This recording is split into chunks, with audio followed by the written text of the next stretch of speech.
नमस्कार। हम फिर उपस्थित हैं आज वाणी डिजिटल मंच की ओर से हिंदी साहित्य का इतिहास अध्ययन की नई दृष्टि व्याख्यानमाला के दूसरे सोपान में विचारधारा और विमर्श। इसके तहत आज चौथा व्याख्यान होना है और आज हमारे बीच बहुचर्चित युवा आलोचक भाई वैभव सिंह जी उपस्थित हैं। वैभव जी ने इस बीच में बहुत बेहतरीन काम किया है इतिहास और राष्ट्रवाद को लेकर। भारतीय उपन्यास और आधुनिकता जैसी उनकी बहुचर्चित किताब आई है और इन सब के बीच में मार्क्सवादी साहित्यालोचन को लेकर आपने बेहतरीन काम किया है। आज जिस विषय पर वह बातचीत करेंगे वह विषय है मार्क्सवाद और हिंदी साहित्य। इस विषय पर बातचीत करने के लिए वैभव सिंह जी को मैं आमंत्रित करता हूं। वाणी डिजिटल मंच की ओर से, अदिति जी की ओर से, अपनी ओर से और अपने तमाम श्रोताओं की तरफ से मैं उनका स्वागत करता हूं और अपने श्रोताओं का भी स्वागत करता हूं, दर्शकों का, जो इस श्रृंखला से जुड़कर इस श्रृंखला को आगे विकसित कर रहे हैं, इसे सार्थक बना रहे हैं। बहुचर्चित युवा आलोचक भाई वैभव सिंह जी को मैं आमंत्रित करता हूं।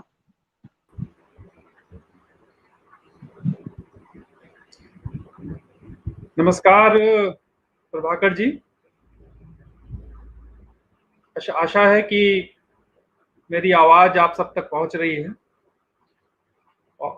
सबसे पहले तो वाणी प्रकाशन का बहुत बहुत आभार, आदिति जी का विशेष तौर पे आभार कि इस श्रृंखला में उन्होंने इस विषय पर आप लोगों के साथ एक बातचीत, अपने विचार साझा करने के लिए मुझे अवसर प्रदान किया है। तो मैं अपनी बात शुरू करता हूं। मुझे बात करनी है मार्क्सवाद और हिंदी आलोचना।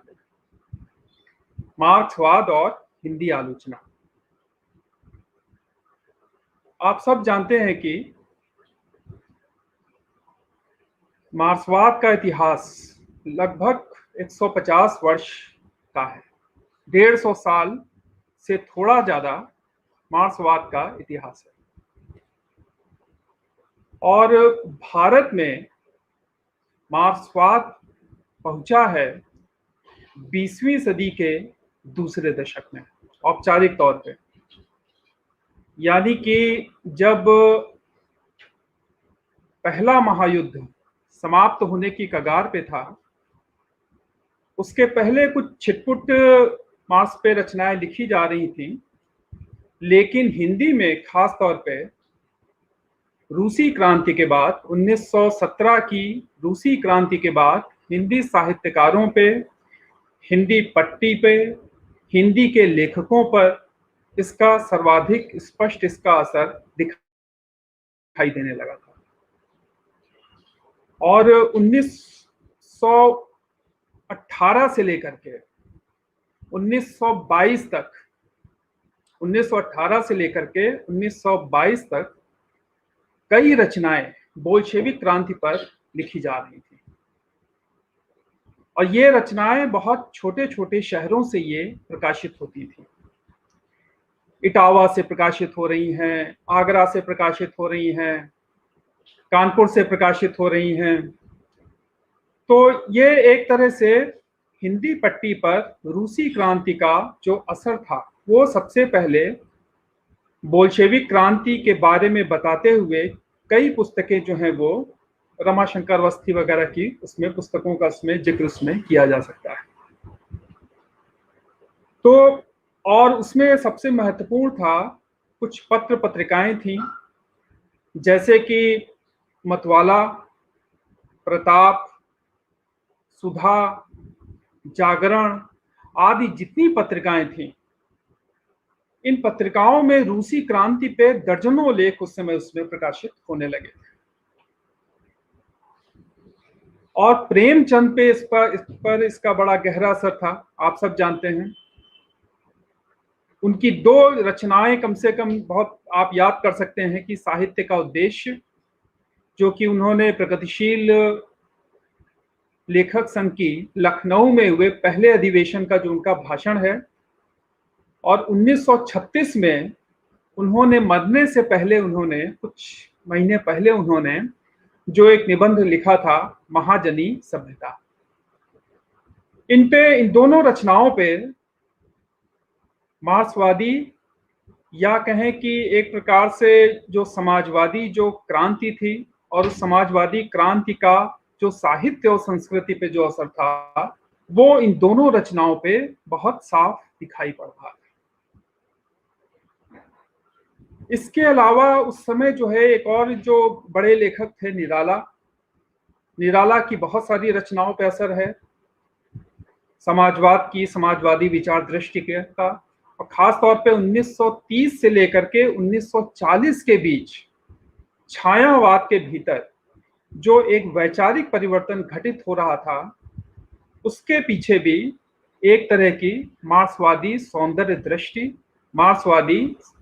रचना दृष्टि जो है वो काम कर रही थी। और निराला तो बल्कि विशेष तौर पे अगर आप उनके सुधा के समय उसमें जो वो संपादकीय लिखा करते थे, उसमें उन्होंने रूसी क्रांति का उन्होंने उसमें स्वागत किया था, और ये माना था कि रूसी क्रांति ने शिक्षा जगत को, एक तरह से शिक्षा को जो महत्व दिया है, उसने एक नई मनुष्यता को गढ़ने में, एक नई मनुष्यता के स्वप्न को साकार करने में उसकी एक बड़ी भूमिका है। खास तौर पे सोवियत संघ में, रूस में स्त्रियों को लेकर के जो नए प्रगतिशील परिवर्तन हो रहे थे, स्त्रियों की स्थिति को लेकर के, स्त्रियों की शिक्षा को लेकर के, पारंपरिक बंधनों को से उनको मुक्त करने को लेकर के जो बहुत सारे परिवर्तन घटित हो रहे थे, निराला ने सुधा में बाकायदा उन्होंने एक संपादकीय लिखा था, रूस की स्त्रियां, और रूस की स्त्रियों की उन्होंने प्रशंसा की थी, और उसकी तुलना में उन्होंने भारतीय नारियों, भारतीय स्त्रियों की दुर्दशा का भी उन्होंने इसमें वर्णन किया था। कहने का मतलब ये है कि जो मार्क्सवाद जो एक प्रकार से संसार में जिस प्रकार से रूस की क्रांति के बाद उसका तेजी से प्रचार प्रसार हो रहा था, हिंदी साहित्य उससे अछूता नहीं था, उससे अनभिज्ञ नहीं था, और वो उसकी एक प्रकार से प्रेरणा ले करके बहुत सारे नए विषयों पे, नए शिल्प में, नई अंतर्वस्तु के आधार पर वो साहित्य का एक प्रकार से लेखन उसमें आरंभ हो गया था। ये बात ध्यान रखनी चाहिए मार्क्सवाद और हिंदी साहित्य पे चर्चा करते समय कि मेरा उद्देश्य यहाँ पे मार्क्सवाद के राजनीतिक आयामों पे चर्चा करना कतई नहीं है। मार्क्सवाद की बहुत सारी अच्छी और बुरी राजनीतिक परिणतियां हैं, पूरे विश्व में उसके अच्छी और बुरी उसकी राजनीतिक परिणतियां हैं। उसके परिपक्व और अपरिपक्व दोनों संस्करणों को हम जानते हैं, उसके सकारात्मक और उसके नकारात्मक राजनीतिक प्रभावों को हमने पूरे विश्व में देखा भी है। लेकिन मेरा उद्देश्य यहाँ पे उसके राजनीतिक पक्ष पे जाना नहीं है। अपनी बात मैं मुख्य रूप से साहित्यिक, सांस्कृतिक पक्ष पे ही जो है वो केंद्रित रखूंगा। सबसे पहले ये समझना चाहिए कि मार्क्सवाद और हिंदी साहित्य के असर को जब आप देखें तो दो तरीके से हिंदी साहित्य पे उसका प्रभाव दिखता है मुझे। एक तो उसका संगठित रूप, जो प्रगतिशील लेखक संघ की स्थापना के तौर पे के बाद वो बहुत स्पष्ट रूप से सामने आया। प्रगतिवाद का आंदोलन चला हिंदी साहित्य में, जिसकी औपचारिक शुरुआत एक प्रकार से 1936 के बाद मानी जाती है, छायावाद का जब अंत हुआ। और दूसरा जो उसका मार्क्सवाद का जो असर है, वो उसका एक प्रकार से ज्यादा व्यापक, ज्यादा विस्तृत असर है। यानी कि जो उसके ऑर्गेनाइजेशनल, उसके सांगठनिक पक्ष से नहीं भी जुड़े हैं, वो भी किसी न किसी प्रकार से उसके प्रति ऋणी रहे हैं, क्योंकि उन्होंने मार्क्सवाद ने उनको एक नई दृष्टि, एक नई चेतना प्रदान की है। जो लोग इस विषय पे शोध करते हैं उनके साथ समस्या ये होती है कि वो केवल उसके संगठित या उसके सांगठनिक रूप पे ही उस पे ध्यान देते हैं कि केवल प्रगतिवाद में क्या हुआ या प्रगतिशील लेखक संघ की क्या अवधारणाएं थी साहित्य को लेकर के। वो महत्वपूर्ण है, मेरी उसमें कोई आपत्ति नहीं है, उस पर शोध होना चाहिए, लेकिन ज्यादा बड़ा जो उसका व्यापक असर है वो नई कविता पर भी है, प्रयोगवाद के कुछ कवियों पर भी है, वो साठोत्तरी कवियों पर भी है, वो 80 के दशक की कविता, 90 के दशक की कविता और समकालीन कविता पर भी उसका असर नजर आता है। यानी कि उसने एक तरह के वो एक इकोसिस्टम की तरह मार्क्सवाद वो काम करता है और उसने बहुत सारे उसने विमर्शों को, डिस्कोर्सेस को उसने जन्म दिया है। और ये बात मैं नहीं कह रहा हूं कि बहुत सारे उसने विमर्शों को जन्म दिया है, ये बहुत दूसरे विचारक जो कि दूसरे फिलोसफिकल सिस्टम से आते हैं, दूसरे दर्शन से आते हैं, जैसे कि मिशेल फूको को एक प्रकार से उत्तर संरचनावादी या उत्तर आधुनिक माना जाता है, लेकिन मिशेल फूको तक ने कहा है मार्क्स को लेकर के कि मार्क्स जो है वो विमर्शों के पितामह थे वो, यानी कि मार्क्स ने बहुत तरह के विमर्शों को, बहुत तरह के सोचने समझने की पद्धति को, विचार दृष्टि को, तर्क करने की चेतना को उन्होंने जन्म दिया और उनसे जो है वो बहुत सारे विमर्श आज भी उन्हीं से बहुत कुछ सीखते हैं। जो लोग उत्तर आधुनिकता की चर्चा करते हैं उनको इस पक्ष पर ध्यान देना चाहिए कि उत्तर आधुनिकता में भी एक तरह का मार्क्सवाद पहले से मौजूद है, यानी कि उत्तर आधुनिकता के भीतर जो है वो एक मार्क्सिस्ट सिस्टम भी उसके भीतर काम करता है। मार्क्सिस्ट सिस्टम, जैसे कि रणधीर सिंह एक बहुत महत्वपूर्ण जो है वो पॉलिटिकल साइंटिस्ट हैं, उन्होंने कहा इस बात को कि उत्तर आधुनिकता अपने में एक परजीवी विचारधारा है, उसमें एक पैरासाइट होने का उसमें गुण है। वो केवल इस आधार पे अपने आप को सत्य या सही मानती है कि वो मार्क्सवाद का विरोध करती है या मार्क्सवाद की अवधारणाओं का खंडन करती है। कोई विचारधारा अगर केवल इस आधार पे अपने आप की सत्यता का दावा करे कि वो मार्क्सवाद का विरोध ही है या उसने मार्क्सवाद की अवधारणाओं का खंडन कर दिया है, तो उसको पैरासाइटिकल, उसके अंदर जो परजीवीपन जो है वो साफ साफ वो नजर आता है। खैर, मैं इस बहस में ना जा करके मैं वापस आता हूं, समय मिलेगा तो मैं उत्तर आधुनिकता और मार्क्सवाद के संबंधों पर भी मैं चर्चा करूंगा। तो मैंने शुरू में कहा कि मार्क्सवाद का हिंदी साहित्य पर दो प्रकार से असर पड़ा है। उसका एक संगठित असर है जो कि प्रगतिशील लेखक संघ और प्रगतिवाद के तौर पे वो सामने आया है, और दूसरा जो है वो उसका एक तरह से व्यापक असर रहा है जिसमें जो लोग उसके सांगठनिक पक्ष के साथ नहीं थे, उसके साथ एक आलोचनात्मक रिश्ता निर्मित करते थे, वो भी उसी प्रकार से वो उससे प्रेरित और प्रभावित रहे हैं। देश भर के रचनाकार और विभिन्न विधाओं में काम करने वाले लेखक। दूसरी एक महत्वपूर्ण बात यह समझनी चाहिए कि मार्क्सवाद अपने में हिंदी साहित्य में एक सांस्कृतिक आंदोलन के तौर पे उसका जन्म हुआ है। वो एक सांस्कृतिक आंदोलन था और है। हजारी प्रसाद द्विवेदी ने भी उसकी तुलना भक्ति आंदोलन से इसी अर्थ में उन्होंने भी की थी कि जिस प्रकार से भक्ति आंदोलन देश भर में फैला, विभिन्न प्रकार के उसने भक्तों,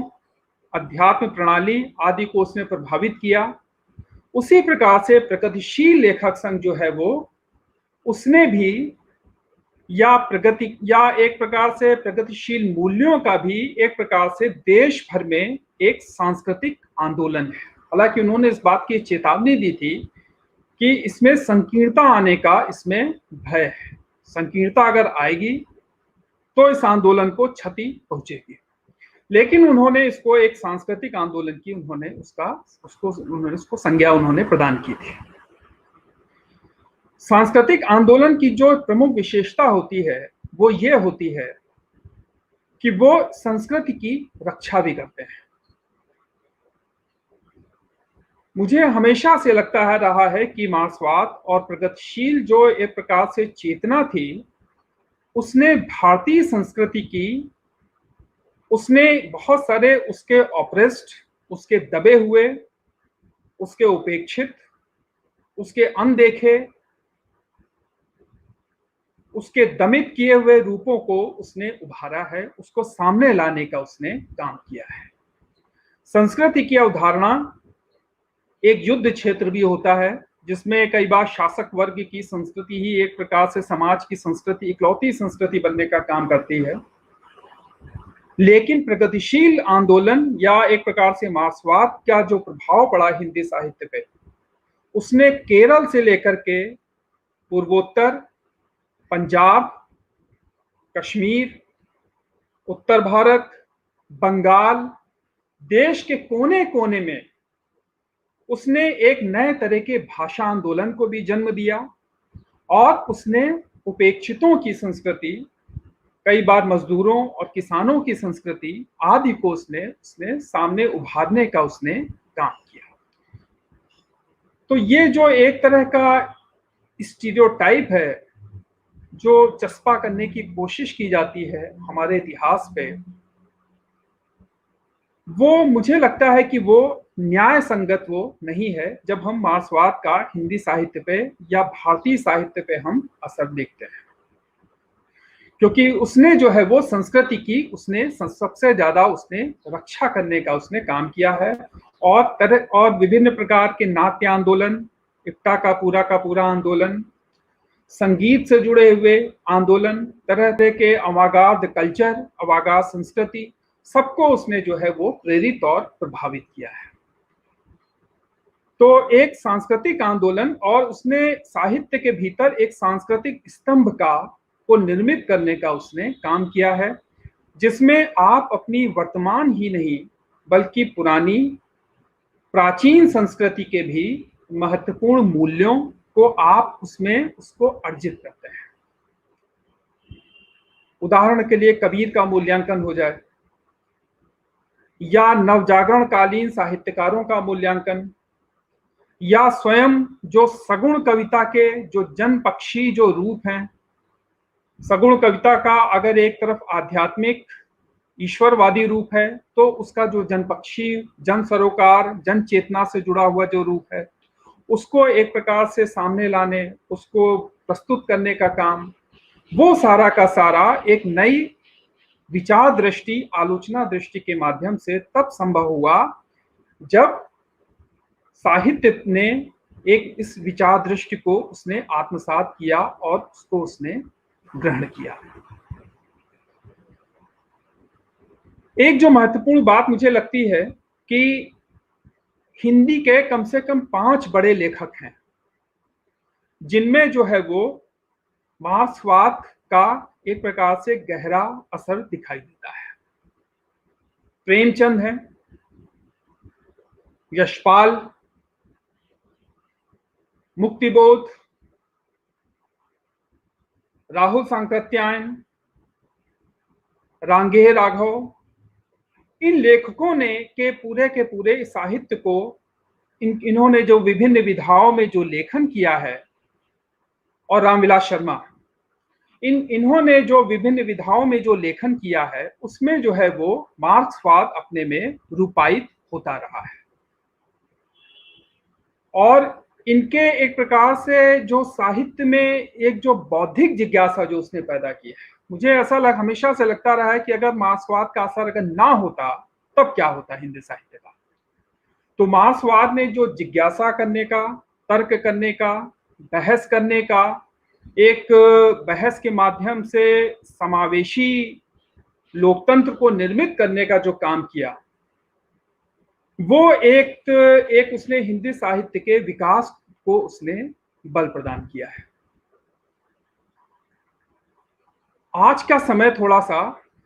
अलग हो चुका है विभिन्न प्रकार की विचारधाराओं से। अब ये कहा जाता है कि आप केवल अपने निजी अनुभव, अपने स्थानीय अनुभव को आप महत्व दीजिए।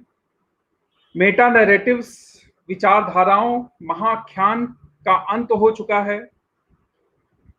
मुझे ऐसा लगता है कि अगर आप 20वीं सदी को अगर आप पीछे पूरा उठा करके देखें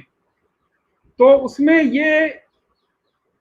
पूरी की पूरी चिंता है लेखकों की, साहित्यकारों की, बुद्धिजीवियों की,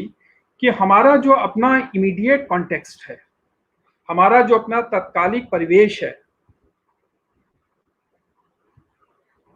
उसके बाहर जब भी जाकर के हमें सत्य को खोजना पड़ेगा। यानी कि हम अपने स्थानीय, अपने संकीर्ण परिवेश की कैद में नहीं है। हम उसको लगातार एक प्रकार से हम उसकी सीमाओं को हम लांघ सकते हैं। और इसलिए जो है वो एक तरह का बौद्धिक घुमक्कड़ी, एक तरह का बौद्धिक घुमक्कड़पन, राहुल सांकृत्यायन ने तो लिखा ही था कि घुमक्कड़ जिज्ञासा, उसमें उन्होंने यही बात उन्होंने कही थी कि हमारे पूरे के पूरे संस्कृति में, हमारे पूरे के पूरे जो परंपरा है उसमें घुमक्कड़पन की संस्कृति का अभाव है। तो ये जो राहुल सांकृत्यायन ने स्वयं भी जो है वो अपने एक प्रकार से रचनात्मक और वैचारिक कर्म से उन्होंने संसार भर के विभिन्न पक्षों, कई भाषाओं के साहित्य, कई तरह की विचारधाराओं आदि के साथ अपने आप को उन्होंने जोड़ा था। यानी कि सवाल यह है कि आप अपने तात्कालिक परिवेश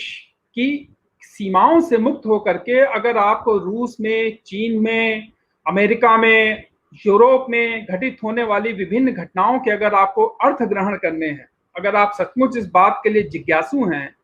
कि वहां हो रही घटनाओं के अर्थ आप किस प्रकार से घटित, अपने को अर्थ को किस प्रकार से घटित ग्रहण करेंगे,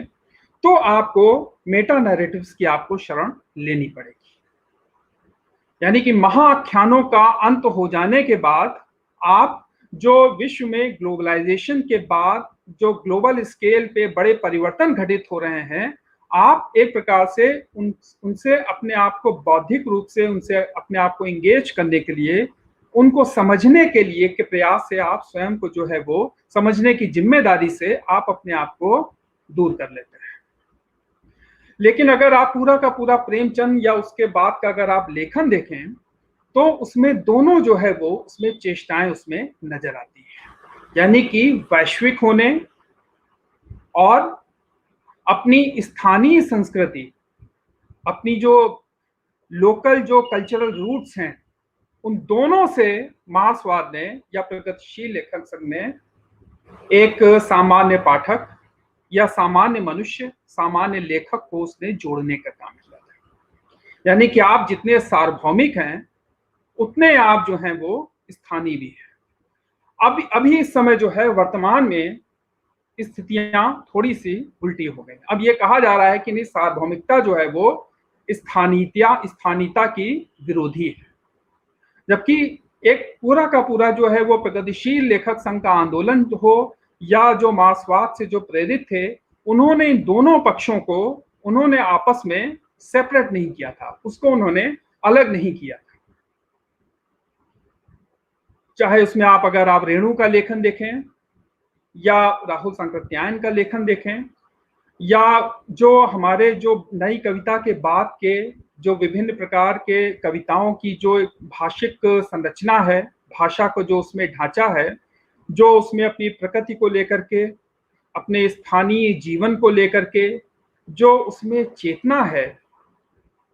वो चेतना जो है वो सार्वभौमिकता के साथ वो वहां पे मौजूद है। तो ये मुझे एक प्रकार से एक बड़ी उपलब्धि लगती रही है हमेशा से कि उसने एक बड़े फलक पर सोचने, समझने और अपनी स्थानीय संस्कृति से जुड़ने, दोनों को उसने एक प्रकार से प्रेरित किया था। इसका एक पूरा का पूरा एक विमर्श, इसकी एक बहस हमारे साहित्य में मौजूद है। एक जो बड़ी एक बात और हुई, जो घटित हुई 1936 के बाद विशेष तौर पे, वो ये हुई कि ये एक बहस आरंभ हुई साहित्य में कि साहित्य में अंतर्वस्तु का निर्माण कैसे होता है, साहित्य में शिल्प में कैसे परिवर्तन हो जाता है। आखिर ऐसा क्या है कि महाकाव्य का जो शिल्प था वो फिर जो है वो खंड काव्य, प्रबंध काव्य के शिल्प तक पहुंचा और उसके बाद लगातार उसमें तोड़फोड़ परिवर्तन उसमें होते चले गए। या ये प्रश्न उठा कि मनुष्य की सौंदर्य बोध या सौंदर्य दृष्टि बदल कैसे जाती है। आखिर ऐसा क्या है कि जो रीतिकाल की सौंदर्य दृष्टि है और जो 20वीं सदी के मनुष्य की जो सौंदर्य दृष्टि है उसमें इतना बड़ा अंतर उसमें मौजूद है। या कैसे जो है वो साहित्य के भीतर साहित्य और विचारधारा के संबंध आपस में क्या होते हैं।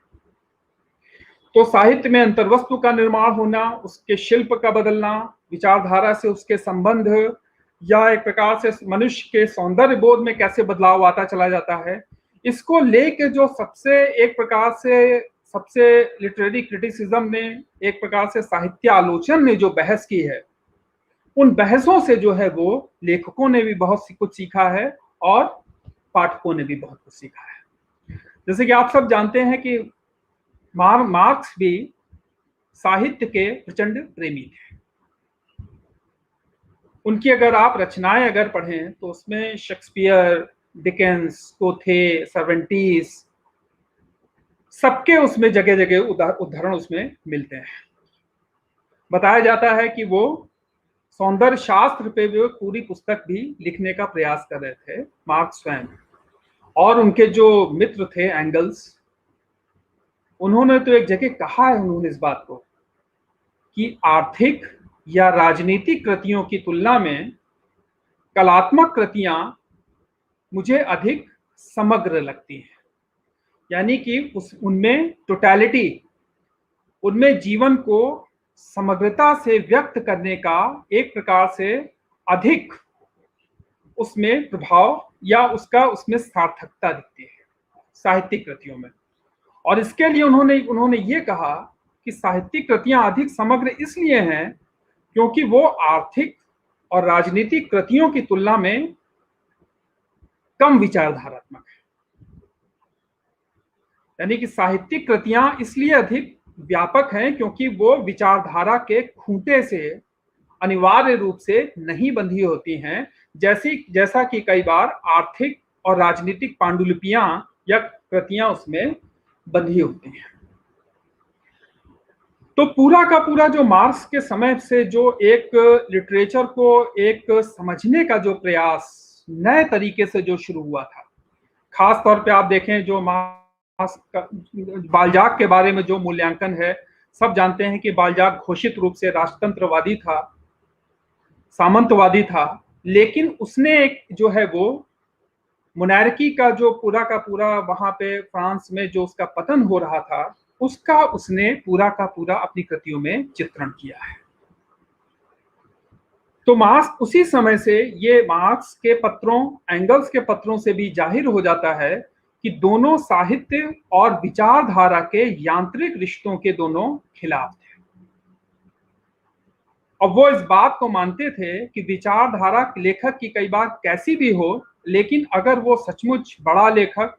संवेदनशील लेखक है, तो उसकी विचारधारा के बावजूद जो है वो उसकी कृतियों में, उसके उपन्यासों में समाज का सत्य जो है वो प्रकट हो जाता है। और इसी आधार पे आगे चल के यथार्थवाद के सिद्धांत की स्थापना हुई, जिसमें सबसे महत्वपूर्ण भूमिका जिसमें लुकाच ने, हंगरी के प्रमुख आलोचक लुकाच ने इसमें बड़ी भूमिका उसमें उन्होंने अदा की थी। और इसके कई अच्छी परिणतियां हुई, बुरी परिणतियां हुई। एक तो ये कि कुछ लोगों ने विचारधारा पे अधिक बल दिया, हालांकि मार्क्स और एंगल्स दोनों ने जो है वो विचारधारा को अनिवार्य रूप से कृति में ट्रांसलेट होते या उसको उसमें व्यक्त होने की उन्होंने हिमायत नहीं की थी। तो यथार्थवाद तो कई बार कमजोर पड़ गया, लेकिन वैचारिक पक्ष जो है उसको अधिक महत्व दिया जाने लगा। ये उसके कई बार उसकी निगेटिव या उसकी नकारात्मक परिणतियों के तौर पे हमारे सामने आता है। और कुछ कालखंड में देखें कि मार्क्सवाद का हिंदी साहित्य पे अधिक सार्थक असर पड़ा है, और कुछ कालखंडों में उसका एक प्रकार से अधिक नारेबाजी वाले, अधिक एक तरह से डॉगमा के रूप में उसका असर दिखाई देता है। इसके भी अगर आप कारणों के अगर आप इसकी थ्योरेटिकल स्टडी अगर आप करें इसके तो आप देखेंगे कि तो इसके लिए हमें लुकाच के पास जाना पड़ेगा। लुकाच अपने में बड़े एक मार्क्सवादी आलोचक थे। लुकाच ने कहा है कि यथार्थवाद या जो साहित्यकार की जो संवेदना होती है वो स्वायत्त नहीं होती है। रियलिज्म और जो लिटरेरी सेंसिबिलिटी है वो भी समाज के में होने वाले परिवर्तनों से वो जुड़ी होती है। और इसके लिए भी उन्होंने बाल्जाक का उदाहरण दिया था कि 1789 से लेकर के 1848 के बीच जिस प्रकार से फ्रांस में महान परिवर्तन घटित हो रहे थे या रूस में महान परिवर्तन घटित हो रहे थे, जिसके कारण टॉल्स्टॉय के लेखन का जन्म हुआ, उसी प्रकार से हिंदी साहित्य में भी 1920 के बाद से लेकर के 1950 और 60 के दशक तक एक बड़ी उथल पुथल या वैचारिक परिवर्तन इस समाज में भी घटित हो रहे थे। मुझे ऐसा व्यक्तिगत तौर पे लगता है कि उसमें यथार्थवाद का जन्म उसमें होना इतिहास की अनिवार्यता थी। यथार्थवाद के बगैर हिंदी साहित्य का उसमें काम नहीं चल सकता था। इसीलिए प्रेमचंद का अगर आप यथार्थवाद देखें तो प्रेमचंद अपने यथार्थ से कई बार भटकते हैं। लगता है कि नहीं, वो कुछ आदर्शवाद के आधार पर या कुछ अपने व्यक्तिवादी आग्रहों के आधार पर कहीं कहीं वो भटक रहे हैं। लेकिन समाज की स्थितियां ऐसी हैं, समाज में भीतर से जो आंदोलन पैदा हो रहे हैं, जो लहरें आ रही हैं नीचे से, हजारों लोग गिरफ्तार हो रहे हैं, बड़े बड़े आंदोलन चल रहे हैं, उन जीवन की, समाज की उन परिस्थितियों ने प्रेमचंद के यथार्थवाद को उसने एक प्रकार से उसको मजबूत बनाए रखा। उसको उसने जो है वो दृढ़, उसको एक मजबूत जमीन उसने प्रदान की। लुकाच की इस उदाहरण से अगर आप जोड़ करके इन चीजों को अगर आप समझने की कोशिश करें कि जैसे बाल्जाक के समय या टॉल्स्टॉय के समय फ्रांस में और रूस में जो ऐतिहासिक उथल पुथल थी, उसने वहां पे एक यथार्थवाद को जन्म दिया। उसी प्रकार से हिंदी में 1930 से लेकर के 1960 तक जो व्यापक परिवर्तन हो रहे थे, उसने कभी प्रेमचंद, कभी यशपाल, कभी रेणु, मुक्तिबोध और इस तरह के लेखकों के एक प्रकार से रचनाओं को उसने एक उन्नत व्यापक विचार दृष्टि उसने प्रदान करने का उसने काम किया। और ये जो परिवर्तन हो रहे थे, जिससे यथार्थवाद घटित हो रहा था, इसके एक तरह से सहायक भूमिका में मार्क्सवाद जो है वो उसमें सहायता उनकी कर रहा था। तो कोई लेखक केवल मार्क्सवादी होने के तौर पे महान लेखक नहीं हो सकता है, ना मार्क्सवाद का विरोध करने से वो महान लेखक हो सकता है। इस बात को अच्छी तरीके से गांठ बांध लेना चाहिए। कई लेखकों को इस बात का भ्रम होता है कि हम मार्क्सवाद को जितना हम अपशब्द कहेंगे, उसकी जितनी कुतर्कपूर्ण आलोचना करेंगे, उसका कुपाठ तैयार करेंगे, उतने हम महान लेखकों की श्रेणी में शामिल हो जाएंगे। तो ये वो अपने साथ एक स्कैम कर रहे हैं, अपने साथ एक घोटाला कर रहे हैं, किसी और के साथ नहीं कर रहे हैं। और कुछ लेखकों को अगर ये भ्रम है कि या मार्क्सवाद का जाप करने से उसको एक डॉगमा की तरीके से स्वीकार कर लेने से महान लेखक हो जाएंगे, तो वो भी अपने साथ एक स्कैम कर रहे होते हैं, अपने साथ एक घोटाला कर रहे होते हैं। मार्क्सवाद का सहारा लेकर के वही लेखक इस समाज में अच्छा लेखन कर पाए जिन्होंने अपने समाज को भी एक तरह से उसकी जो वस्तु स्थितियां थी, उसके जो अपने परिवर्तन थे, उसकी जो अपनी जड़ें थीं, उनमें काम करने वाले जो विभिन्न प्रकार के ऐतिहासिक उसमें स्थितियां घटित हो रही थीं, उनको उन परिस्थितियों को उन्होंने मार्क्सवाद से उन्होंने जोड़ने का उन्होंने काम किया है। जैसा कि मुक्तिबोध के लेखन में अंधेरे में जो उनकी कविता है, वो पूरी की पूरी एक प्रकार से इसी व्यक्तित्व के परिवर्तन, मुक्तिबोध का पूरा आत्मसंघर्ष यही है कि मध्य वर्ग का व्यक्ति है और उसको बड़े सामाजिक संघर्षों, बड़े सामाजिक नैरेटिव्स के साथ उसको अपने आप को जोड़ना है। तो व्यक्तित्व के अंतरण यानी कि व्यक्तित्व में जो परिवर्तन का जो एक पूरा मध्यवर्ग का जो संघर्ष है, वो मुक्तिबोध में हमें नजर आता है। और मुक्तिबोध ने एक जगह उन्होंने कहा भी है, उन्होंने कहा कि प्रगतिशील आंदोलन वाले तो बहुत सारी एक प्रकार से नकली छवि गढ़ देते हैं प्रगतिशील लेखक की, कि वो बहुत योद्धा है, वो बहुत त्याग से भरा हुआ है, वो बहुत एक प्रकार से महान मिशन पर निकल पड़ेगा अगर उसको एक बार कोई नारा दे दिया जाए।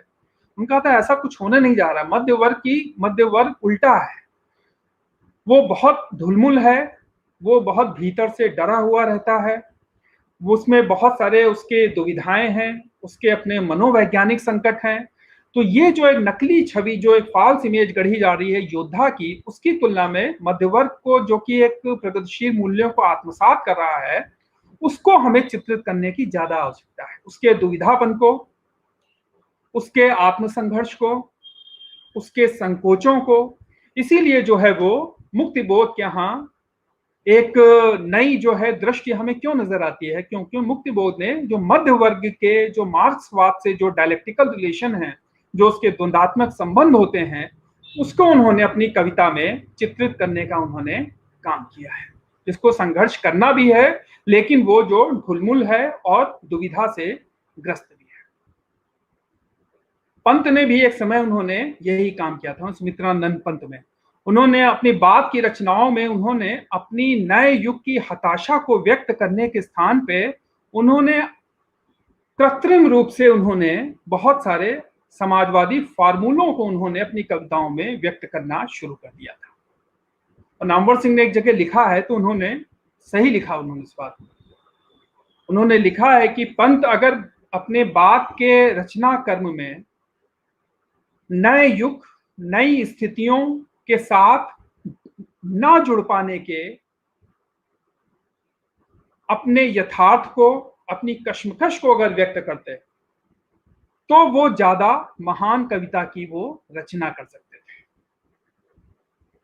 यानी कि पंत का समय खत्म हो गया था। एक प्रकार से नवीन भाषा संरचना, नए शिल्प, नए ढंग की कविता का आगमन हो रहा था। और पंत ने जब फार्मूलों को उन्होंने अपनाना शुरू किया, अपने दुविधा संकोच के स्थान पर उन्होंने उसको व्यक्त करना उन्होंने शुरू किया, तो ये उनकी कविता की एक प्रकार से विडंबना या उसकी कृत्रिमता के रूप में सामने आया। तो मैं जो बात जो कहना चाह रहा हूं वो ये है कि दो तरीके से मार्क्सवाद और हिंदी साहित्य के संबंध जो है वो घटित हो रहे हैं। एक तो वो जिन्होंने उसको आत्मसात किया और व्यापक जीवन स्थितियों को उन्होंने उसके माध्यम से उन्होंने व्यक्त किया, वो और तब जो है हमारे सामने कई बार झूठा सच जैसा उपन्यास आया, तमस जैसा उपन्यास सामने आया। राहुल संकृत्यायन ने तो 1954 तक आते आते माओ की, स्टालिन की, लेनिन की उन्होंने जीवनियां, उन्होंने एंगल्स की जीवनियां, उन्होंने बहुत कई जीवनियां उन्होंने लिखी। 1954 के आसपास उन्होंने 4 बड़े वामपंथी नेताओं पे, विश्व नेताओं पे उन्होंने उनकी जीवनियां उन्होंने लिखी थी। तो एक तो इस रूप में सामने आया कि उसका एक तरह से जीवन स्थितियों के साथ मार्क्सवाद का संयोजन करके साहित्य का निर्माण करना। दूसरा इस स्थिति के रूप में सामने आया कि बहुत सारे लेखक उस चुनौती को जो मार्क्सवाद ने उनके सामने प्रस्तुत की थी, उसको वो एक प्रकार से नहीं निभा पा रहे थे। और तब उन्होंने अपनी दुविधा, अपने संकोच, अपने एक तरह से अपनी अंतर्मुखता की जो पीड़ा है, उसको उन्होंने अपनी कविताओं में व्यक्त किया। मुझे लगता है कि दोनों ही बहुत रियल है। केवल जो है हमें केवल उसको नहीं देखना चाहिए जो कि स्पष्ट तौर पे जिन्होंने अपनी रचनाओं में मार्क्सवाद की मदद से यथार्थ को व्यक्त कर दिया, हमें मुक्तिबोध जैसे लेखक को भी देखना चाहिए जो यथार्थ को व्यक्त करना चाहते हैं मार्क्सवाद की सहायता से, लेकिन वो बार बार यथार्थ को एक प्रकार से अपने संघर्षों को उसमें प्रक्षेपित कर रहे हैं। मनुष्य अपने एक प्रकार से आत्म संघर्षों को यथार्थ पर वो प्रक्षेपित कर रहे हैं और उसके माध्यम से उनकी कविताएं, उनकी आलोचना, उनकी रचना प्रक्रिया आदि का उसमें जन्म हो रहा है। यानी कि मार्क्सवाद का जो व्यक्ति के, मनुष्य के जो आत्म संघर्ष से जो उसका संबंध रहा है, ये सब कुछ जरूरी जो चीजें हैं जो कि हम सब कई बार स्वीपिंग जनरलाइजेशन में एक तरह से चीजों को सपाट ढंग से कहने, सतही ढंग से कहने, मार्क्सवाद का केवल एक प्रकार से प्रचारात्मक पक्ष को सामने रख करके हम अपनी बात कहते हैं, जबकि मार्क्सवाद जो है वो साहित्य में कम से कम एक जटिल चीज है। वो केवल जो है वो उसके जो मार्क्सवाद का जो राजनीतिक पक्ष है, अगर आप उसको थोड़ा सा एक तरफ रख करके अगर आप उसके साहित्यिक और दार्शनिक पक्ष के आधार पर मूल्यांकन करेंगे तो मुझे लगता है कि आप साहित्य का भी अधिक न्याय करेंगे और मार्क्सवाद के साथ भी आप अधिक न्याय करेंगे। एक चीज मैं और जो है वो इसमें जोड़ना चाहता हूं कि 1990 के बाद, मैंने बताया शुरू में कि 20वीं सदी के दूसरे दशक से आरंभ हो गया था मार्क्सवाद का असर दिखना, और उसने सबसे पहले उसने छायावाद को उसने प्रभावित किया, प्रेमचंद को उसने प्रभावित किया। प्रगतिशील लेखक संघ की स्थापना हुई 1936 में। 1936 के बाद प्रगतिवाद का आंदोलन आरंभ हुआ और कई बड़े लेखक वो सब उससे प्रेरित और प्रभावित रहे। और एक बात ये बताई कि उसके प्रचारात्मक के साथ साथ उन लोगों पे भी उसका असर पड़ा जो कि मार्क्सवाद के साथ वो अपने आप को औपचारिक तौर पे अपने आप को नहीं जोड़ते थे। वो अपने आप को कई बार समाजवादी भी मानते थे, या वो अपने आप को कई बार लोकतांत्रिक विचारधारा के भीतर काम करने वाला लेखक मानते थे, लेकिन उन सब के भीतर जो है वो उसका असर जो है वो हमें दिखाई पड़ता है। 1990 के बाद जो हमारा वर्तमान जो एक प्रकार से परिवेश है, उसमें भी जो है वो मार्क्सवाद से सहानुभूति रखने वाले हिंदी लेखकों की कहीं भी आपको कोई कमी नजर नहीं आई। वो मार्क्सवाद के साथ वो एक तरह के वैचारिक द्वंद्व है उनका, लेकिन वो उसके एक प्रकार से विभिन्न वैचारिक सूत्रों को अपनी रचनाओं में उसका इस्तेमाल करते हैं, क्योंकि भारत में जो स्थितियां हैं वो अभी उत्तर आधुनिक स्थितियां नहीं है। कोई पोस्ट मॉडर्न कंडीशन अभी यहाँ पैदा नहीं हुई है, जैसा कि लोत्यार ने अपनी किताब में कहा था, पोस्ट मॉडर्न कंडीशंस की उसने अपनी बात की थी। जो लोग और कई लोगों ने उत्तर आधुनिकता, कई लोग जो मार्क्सवाद को डॉगमा के तौर पे उसके प्रति एक प्रकार से कट्टरता या उसकी यांत्रिकता या उसके सतहीपन आदि का विरोध करते थे, वो लोग अब उत्तर आधुनिकता को भी एक कट्टरता के साथ उन्होंने अपना लिया है। पोस्ट मॉडर्न कंडीशन जो है वो उसको उन्होंने एक डॉगमा के तरीके से उन्होंने ट्रीट करना, उन्होंने इस्तेमाल शुरू कर दिया है। और मैंने शुरू में रणधीर सिंह की बात की थी, उन्होंने एक स्थान पे उन्होंने एक और महत्वपूर्ण बात की। उन्होंने कहा है कि जो पोस्ट मॉडर्न तथा कथित जो पोस्ट मॉडर्न कंडीशंस हैं, जिसमें कि कहा जाता है कि नहीं, ऑब्जेक्टिविटी खत्म हो गई है, अब कोई मेटा नैरेटिव्स नहीं है, समग्रता समाप्त हो चुकी है, अब आपको टोटलिटी में आप नहीं देख सकते, कोई केंद्र नहीं है, अब सब कुछ पैरोडी है, बहुत सारी चीजें फिक्स, वो फ्यूजन है, मौलिक कुछ नहीं है, वास्तविकता कुछ नहीं है। वो पोस्ट मॉडर्न, उन्होंने कहा है कि पोस्ट मॉडर्न कंडीशंस जो हैं उनके द्वारा जो उठाए गए प्रश्न हैं उनको हल करने के लिए, उनका समाधान तलाशने के लिए हमें उत्तर आधुनिक होने की आवश्यकता नहीं है। यानी कि जो भी ये सब स्थितियां घटित हो रही हैं कि आप कहें कि नहीं, वस्तुनिष्ठता समाप्त हो गई है, विज्ञान की सार्वभौमिकता समाप्त हो गई है, महाख्यानों का अंत हो चुका है, सब कुछ पैरोडी है, तो इन सारी चीजों को के जो एक प्रकार से जो हमारे सामने यथार्थ आ रहा है, जो परिदृश्य बन रहा है, उसको भी आप एक तरह से अपनी एक भौतिकवादी, सांस्कृतिक, जो मार्क्सवादी जो चिंतन धारा है, उनकी मदद से आप इन प्रश्नों को आप हल कर सकते हैं। और बहुत सारी जो बुरी चीजें हैं, जो बहुत सारे एक प्रकार से अवांछित यथार्थ है, जिसको कई बार पोस्ट मॉडर्निज्म सेलिब्रेट करता है, तो हम कोई रोबोट नहीं है, हम कोई चीयर लीडर नहीं है कि हम जो भी यथार्थ में जो घटित हो रहा है उसको एक्सप्लेन करने के बाद, उसकी व्याख्या करने के बाद हम उसके समर्थक हो जाए। मार्क्सवाद और जो बाद के जो दर्शन हैं, उत्तर संरचनावाद हो, उत्तर आधुनिकतावाद है, विखंडनवाद भी कुछ हद तक, इन दोनों के बीच फर्क ये है कि ये मार्क्सवाद स्थितियों की व्याख्या करता है, उसका विश्लेषण करता है, उसका विवेचन करता है और बाद में कहता है कि नहीं, हम इनको बदल सकते हैं। लेकिन उत्तर आधुनिकता जैसे दर्शन जो हैं वो एक आपको केवल चीयर लीडर के तौर पे आपको रिड्यूस कर देते हैं कि अब आप केवल इनका समर्थन कर सकते हैं, अब कुछ हो नहीं सकता है। इसीलिए मैंने कहा कि पोस्ट मॉडर्निज्म अपने में एक तरह का, उत्तर आधुनिकता अपने में एक तरह के डॉगमा के तौर पे वो हमारे सामने वो आ रही है। और उसकी उत्तर आधुनिकता की जो स्थितियां हैं, उसकी व्याख्या करने के लिए, उसके प्रकार से उसको हल करने के लिए हमें उत्तर आधुनिक होने की हमें कोई आवश्यकता नहीं है। और इस समय जो वर्तमान में जो पूरा का पूरा परिदृश्य है, उसमें आप देखें कि महाआख्यानों की बहुत तेजी से वापसी हो रही है, मेटा नैरेटिव्स बहुत तेजी से वापस आए हैं। वो चाहे धर्म का मेटा नैरेटिव्स हो, ईसाइयत का हो,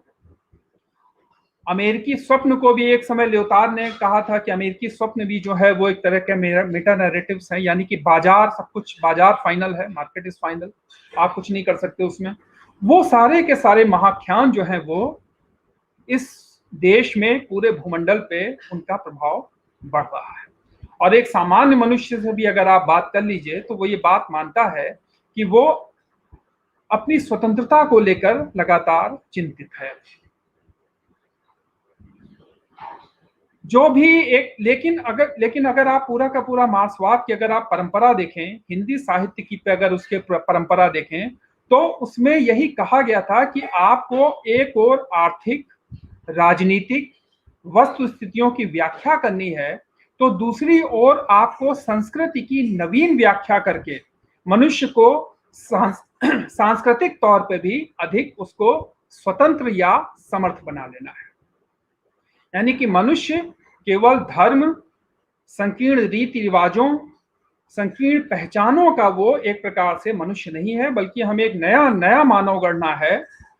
नया मानव जो कि सार्वभौमिक भी होगा और वो स्थानीय भी होगा। और ये मार्क्सवाद के भीतर से एक प्रकार से पूरा का पूरा दर्शन जो है वो संप्रेषित हुआ है, और इसके माध्यम से जो विजन पैदा हुआ है, वो उस विजन को प्रक्षेपित किया गया है विभिन्न प्रकार की रचनाओं में। लेखक के पास एक विजन होना जरूरी होता है, और जो मार्क्सवाद की लोकप्रियता का कारण यही रहा है कि हम जिसको कहते हैं कि unified vision of the reality, कि यथार्थ का एक समग्र बोध, कि आप अपने गांव से लेकर के विश्व भर के विभिन्न स्थानों में जो घटनाएं घटित हो रही हैं, आप उनकी सही विवेचन और व्याख्या आपको करनी है। तब जो है वो आप अपना लेखन जो है वो एक प्रकार से अधिक आधुनिक, अधिक समाजोपयोगी आप उसको बना पाएंगे, और तभी आप कहानियां और कविताएं भी आप जो है उसमें एक धार उसमें आती है। वरना केवल अनुभवों के आधार पर कहानियां कविताएं लिखी जाती हैं, लेकिन उसमें एक हर बड़े लेखक के पास एक विचार दृष्टि रही। जितने भी आप बड़े लेखक देखेंगे उनके पास एक unified vision of the reality, यथार्थ का समग्रता बोध होना उनके भीतर अनिवार्य रूप से उनके भीतर वो मौजूद रहा है। और जो अब वर्तमान में जो स्थितियां घटित हो रही हैं, उससे जो साहित्य को जो प्रभावित होने का जो खतरा है वो ये है कि जैसे जैसे पाठक या समाज संकीर्ण होगा, लेखन में जो यथार्थवाद का जो विकास हमारे परंपरा से, नवजागरण से होता चला आ रहा है, या लेखन में जो प्रतिरोध के, विद्रोह के, या एक प्रकार से नए मनुष्य को गढ़ने के जो मूल्य हैं उनके एक प्रकार से कमजोर हो जाने का खतरा है।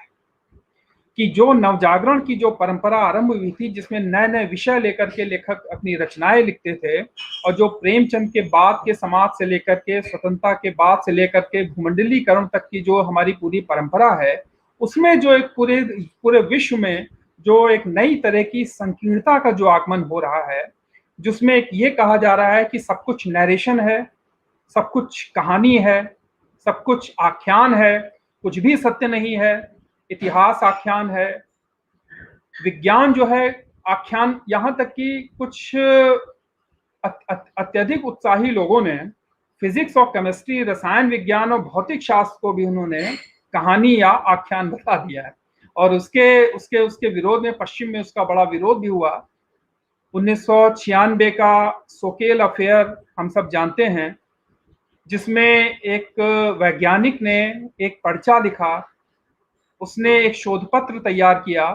और उसमें बहुत सारी उत्तर आधुनिक जुमलेबाजी की मदद से उसने एक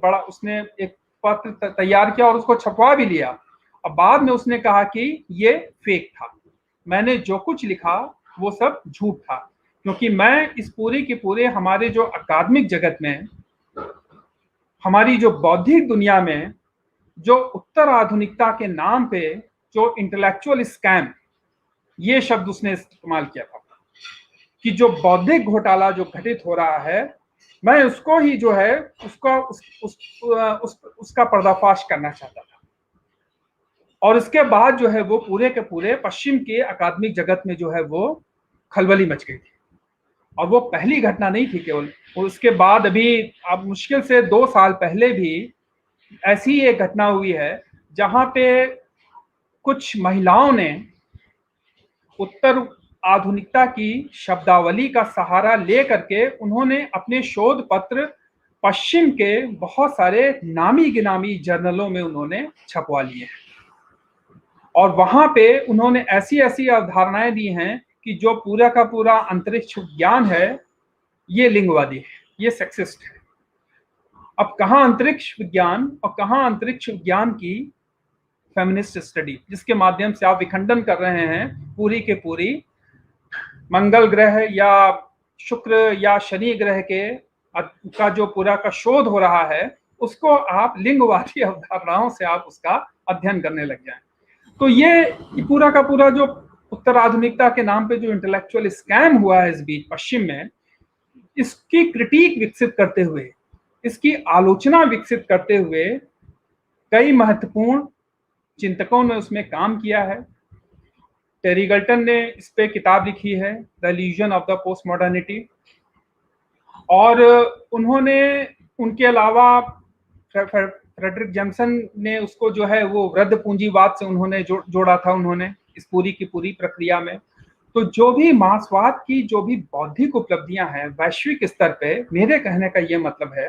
कि जो भी बौद्धिक स्तर पे, वैश्विक स्तर पे जो उसकी उपलब्धियां हैं, कि उसने आज हम जिस धर्म का सामना कर रहे हैं उस धर्म की उसने साहित्य में, धर्म दर्शन में उसने एक व्याख्या उसने प्रस्तुत की है। ये महत्वपूर्ण नहीं है कि कोई आस्तिक है या नास्तिक है, ये भी महत्वपूर्ण नहीं है कि कोई निरीश्वरवादी है या ईश्वरवादी है।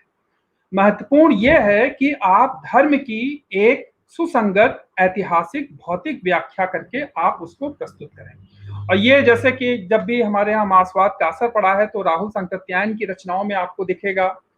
या इस तरह की जो हमारे यहाँ प्रेमचंद की रचनाओं में दिखेगा कि उन्होंने इस तरह की घोषणाएं कि मैं उदार हिंदू हूं कि कट्टर हिंदू हूं, उन्होंने इस पे बल दिया है कि धर्म का जो एक सुसंगत बदलता हुआ परिवर्तनशील जो रूप है, हमें पहले उसको समझना पड़ेगा। 5वीं सदी का हिंदू धर्म क्या था, 19वीं सदी का हिंदू धर्म क्या था, मध्यकाल का क्या था, और अब भूमंडलीकरण का कैसे है। तो चूंकि धर्म भी एक संस्कृति का हिस्सा है, तो मुझे लगता है कि ऐसी विवेकवादी बहसों को अगर किसी ने सुव्यवस्थित तरीके से अगर उठाया गया है, तो वो मार्क्सवाद के प्रभाव से हिंदी साहित्य में वो सामने आया है। और शुरू में मैंने कहा था, प्रभाकर जी अब शायद चाहते हैं कि मैं अपनी बात खत्म करूं, तो बस मैं 1 मिनट और ले रहा हूँ। तो मैं ये कह रहा हूँ कि जो पूरा का पूरा धर्म का जो विमर्श है, संस्कृति का जो विमर्श है, साहित्य में वर्ग के जो सवाल हैं, साहित्य में सौंदर्य बोध के जो सवाल हैं, साहित्य में बदलते हुए शिल्प के जो सवाल हैं, इसकी एक पूरी एक बड़ी बौद्धिक विरासत है। और मार्क्सवाद ने कई बार अपने अतिवादिताओं से भी अपने आप को ऊपर उठाया है। जैसे कि एक प्रमुख अतिवादिता थे कि बेस और सुपरस्ट्रक्चर की थ्योरी, कि साहित्य जो है वो केवल अधिरचना है, वो केवल आर्थिक चीजों का प्रतिबिंबन करती है। लेकिन बाद में आगे चल के टेरी गल्टन या हमारे यहाँ कुछ या पश्चिम के दूसरे विचारक जैसे फ्रेडरिक या रेमंड विलियम्स ने उसको उन्होंने गलत साबित किया है। तो मार्क्सवाद ने अपनी भूलों, अपनी अतिवादिताओं, अपनी एक तरह से अपरिपक्व संस्करणों से भी उसने मुक्ति पाते हुए अपना विकास किया है। तो 50 मिनट का समय पूरा हो गया है मेरे ख्याल से। अब प्रभाकर जी अब चाहते हैं शायद कि इस बात समाप्त की जाए, हम करते हैं इसको।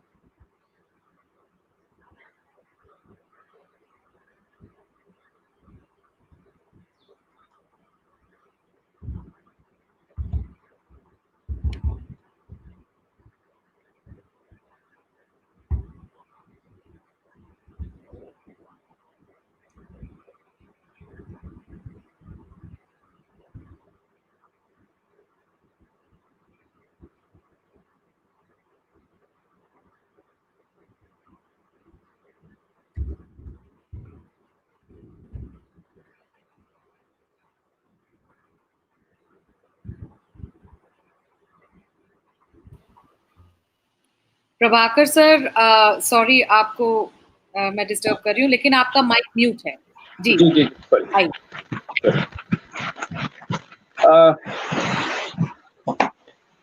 वैभव जी, शुक्रिया। बहुत महत्वपूर्ण बात आपने कही और कम समय में मार्क्सवाद और हिंदी साहित्य के अंतर संबंध की व्याख्या आपने जिस तरह से की, इसके लिए बहुत शुक्रिया आपका। बहुत सारे सवाल हैं हमारे पास इस व्याख्यान में जो आए हैं। मैं बस 1-2 सवाल छोटे-छोटे आपसे करना चाहूँगा। एक सवाल तो यह कि मार्क्सवाद में जो सांगठनिक रूप रहा है हिंदी साहित्य को लेकर, हिंदी साहित्य में जो प्रलेस से लेकर तमाम सारे जनवादी संगठन हैं, उनका जो साहित्य पर असर रहा है, आलोचना पर असर रहा है, उसने क्या आलोचना या इन सारी चीज़ों को विकसित किया है या उसे कमज़ोर किया है? एक सवाल ये आया है, एक सवाल महत्वपूर्ण। दूसरा सवाल यह है कि वर्तमान खासकर 90 के बाद से जो ग्लोबलाइजेशन का दौर आया है, वैश्वीकरण का जो दौर आया है, उसमें हिंदी साहित्य या तमाम सारे साहित्य में अस्मितामूलक विमर्श आए हैं और इन अस्मितामूलक विमर्श ने कैसे मार्क्सवाद के साथ अपना रिश्ता कायम किया है, इसके बारे में आप संक्षिप्त रूप से अपनी बात कहें तो बेहतर होगा। वैभव जी। देखिए, दोनों प्रश्नों का जवाब देने पे मुझे बड़ी खुशी महसूस होगी। पहले तो ये कि जो मार्क्सवाद का जो सांगठनिक रूप है, उसके अच्छे या बुरे असर, मेरे ख्याल से कोई असर अनिवार्य रूप से ना पूरी तरह से अच्छा होता है ना बुरा होता है। अच्छा रूप इसका ये दिखा कि बहुत सारे जो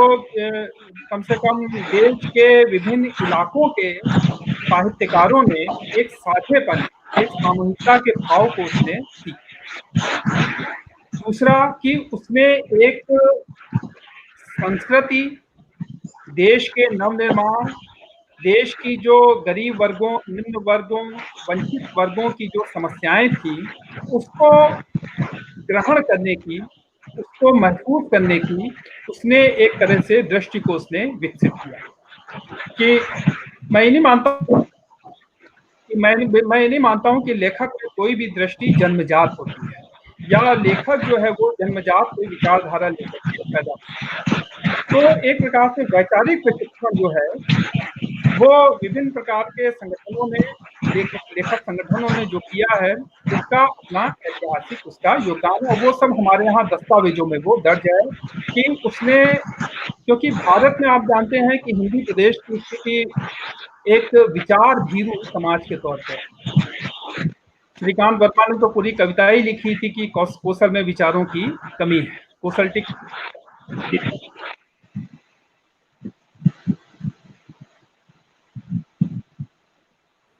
हाँ,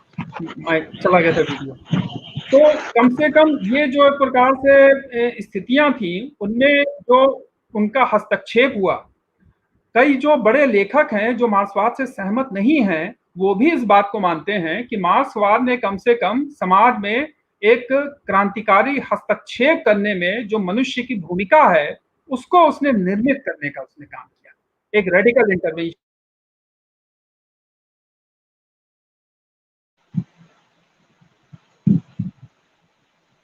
करने की एक वैचारिक उसने प्रशिक्षण दिया, और उससे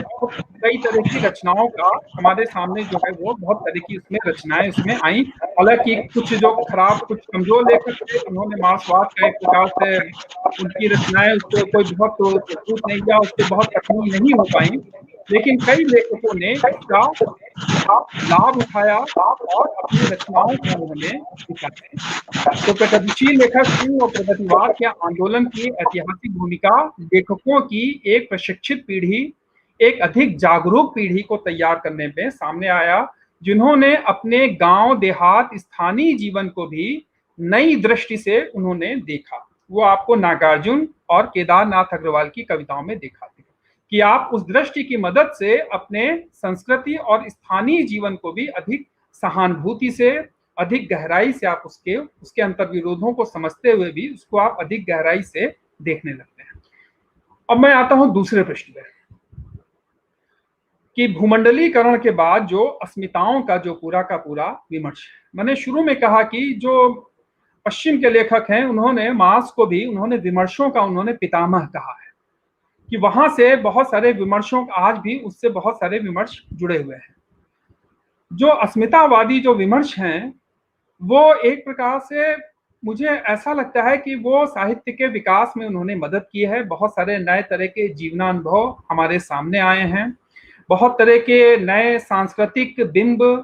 भाषा के रूप,